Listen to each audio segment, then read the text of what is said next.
Nen, what if I told you the FIRE community's favorite number is actually a trap? Nen, and everyone chases $1.5 million like it's some magical finish line.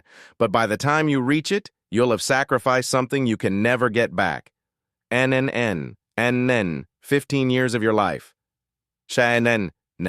Today, I'm going to show you the math that proves why $750,000, combined with a simple $25,000 a year side gig, doesn't just match the traditional FIRE path.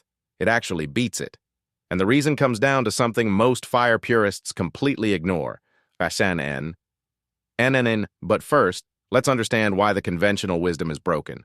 And the traditional FIRE movement says you need 25 times your annual expenses saved up before you can retire. So if you spend $50,000 a year, you need $1.25 million. If you spend $60,000, you need $1.5 million. Sound familiar? And here's the problem. For most millennials, reaching that number takes 20 to 25 years of aggressive saving.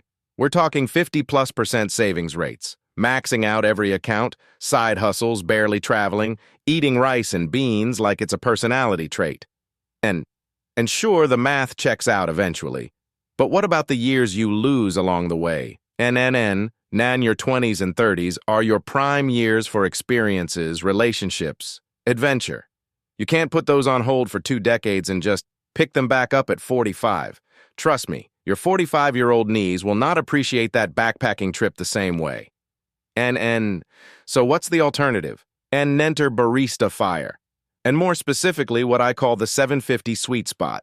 Here's the concept. Instead of saving until you have enough to cover 100% of your expenses from investments alone, you save enough to cover most of them and then earn just enough from something you actually enjoy to cover the rest. Let me break down the actual numbers. And say your target lifestyle costs $50,000 a year. Traditional FIRE says you need $1.25 million invested. At that point, following the 4% rule, your portfolio generates $50,000 a year. Done. But here's what that journey looks like for the average millennial earning $70,000 a year. Even with an aggressive 40% savings rate, you're looking at roughly 18 to 22 years to hit that number. That's 2 decades of grind. CNN.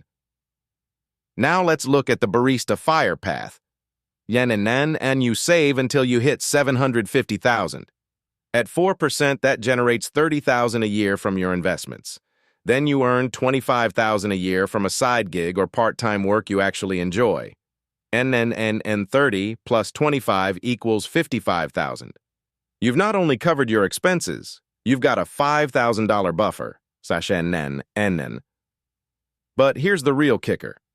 How long does it take to reach $750,000 instead of $1.25 million? With that same 40% savings rate and $70,000 salary, you're looking at roughly 11 to 14 years. Let's call it 13 on average. And in 13 years versus 20. And that's a 7-year head start. And that, my friends, is the 15-year head start I mentioned in the title. Because when you factor in the compounding of experiences, relationships, and life milestones during those years, the real value is far greater than 7. But wait, doesn't working part-time defeat the whole point of financial independence? This is where most FIRE purists get it wrong. They treat retirement like a binary switch. Either you're grinding at a corporate job you hate, or you're completely done with work forever. But that's not how human beings actually work. And then most people who reach traditional FIRE end up doing something anyway.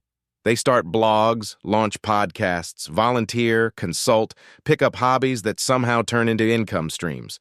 The difference is they tortured themselves for an extra 7 years to get there. And with Barista FIRE, you're just skipping the torture part. And that $25,000 side gig?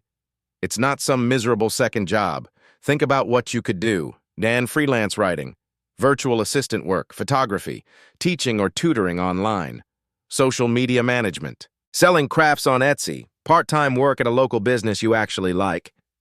$25,000 a year is roughly $12.50 an hour if you work full-time, or $25 an hour for 20 hours a week. That is incredibly achievable. Now let's address the elephant in the room.